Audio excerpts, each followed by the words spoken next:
একদিন মক্কায় নামাজ পড়লে 273 বছরের নামাজ হয়ে যায়। কার কারণে পাইলেন? কার কারণে? 273.97 একদিন নামাজ পড়লে 273 বছর বাঁচবেন? কেউ বাঁচছে এই উম্মতে? একদিনের নামাজ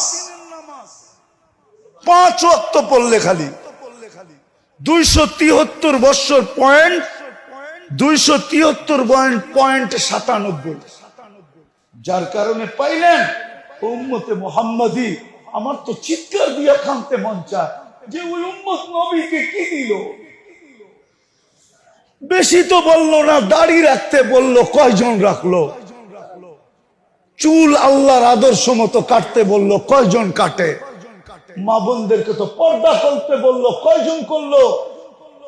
দুনিয়াটা তো দেখাইলামই না।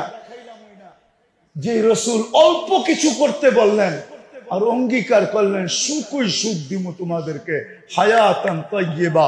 কোরআন বলে সুখই সুখ দিমু, উলাইকা লাহুমুল আমান, নিরাপত্তা চাদর দিয়া ঢাইকা দিমু, আনতুমুল আলাউনা, তোমাদের উপরে আমি কাউকে ডান্ডা ঘুরাইতে দিমু না। তোমরাই সারা দুনিয়া ডান্ডা ঘুরাবে। লাহুম রিজকুন কারীম, তোমাদেরকে আমি দুনিয়ায় থাকা অবস্থায় পাখির মতো পালবো। জান্নাতে যেরকম পালবো দুনিয়াতে ওরকম পালবো। ইজ্জতের মালা তোমাদের গলায় আমি পরায়া রাখবো। দুনিয়া আখেরাতে ওই নবীর জন্য কতটুকু করলাম?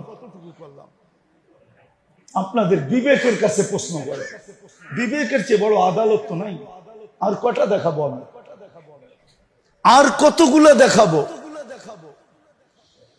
যে রসুলের কারণে এরকম নামাজ পাইলাম, এরকম সেজদা পাইলাম, এরকম সেজদা, এরকম নামাজ, এরকম রোজা।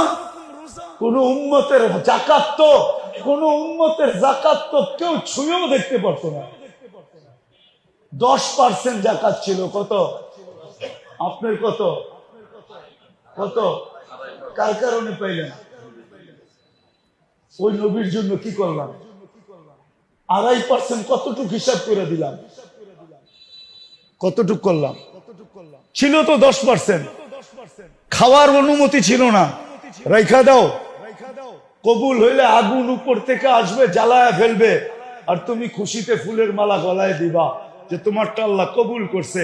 আর যদি কবুল না হয় তাইলে এরকমই পড়া থাকবে, পচা যাবে, নষ্ট হয়ে যাবে, পশু পাখি পর্যন্ত খাবে না। দুনিয়ার সামনে তুমি মুখ দেখাইতে পারবা না যে তোমারটা 2 নম্বর আসিল। এই জন্য আল্লাহ কবুল করে নেয় যে নবীর কারণে এটা পাইলে